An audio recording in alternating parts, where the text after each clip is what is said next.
Well, it's pretty clear. The AOC Mamdani Socialist Democrats have actually become, in many ways, the anti-Semitic party of America. Joining me now is Danny Danon, Israeli ambassador to the United Nations.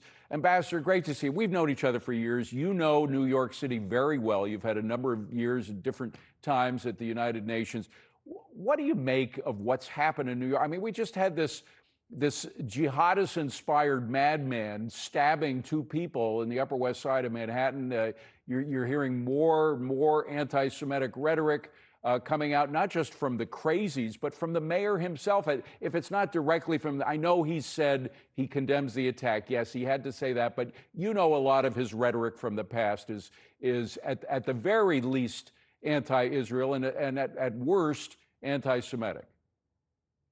David, the city is not the same. You know, when you look at the situation of the garbage, homelessness, security, and you would expect that a new mayor would come with a lot of energy and will deal with the issues he promised to improve.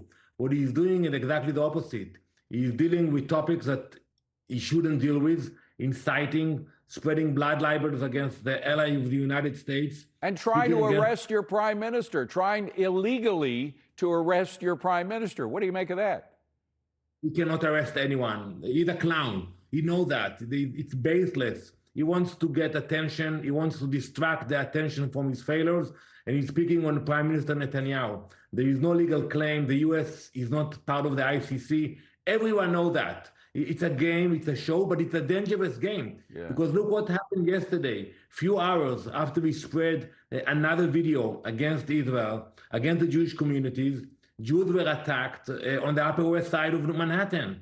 And then he apologized. He should stop with his campaign of incitement, and he should do his job. You know, pick the garbage, make the city safer, and not to deal with topics that are none of his concern. All right, well, let's get to a topic that's of your concern and should be of America's concern and is of President Trump's concern, Lebanon. He's talking directly to Lebanon now, whose president wants to kind of divorce himself from these interlocutors from Iran who've been running parts of his country. One would think, it does connect to Mamdani, though, because the Mamdani crowd is always speaking out against colonialism. They call Israel colonialist.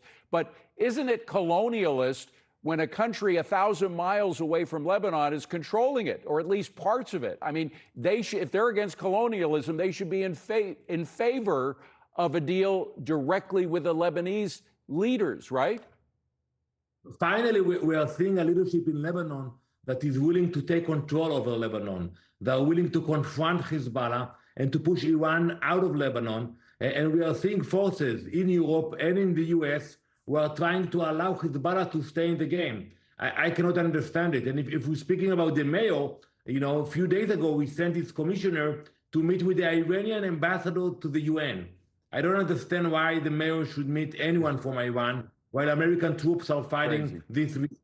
Crazy. So we only have, Ambassador, we only have 10 seconds. Is the United States worth it? We spent a lot of money on it. Does it do more harm than good? You got 10 seconds, 5 seconds. Absolutely. I think it's important. We have to reform the UN, and we have to continue together, Israel and the US. Ambassador Danon, thank you so much.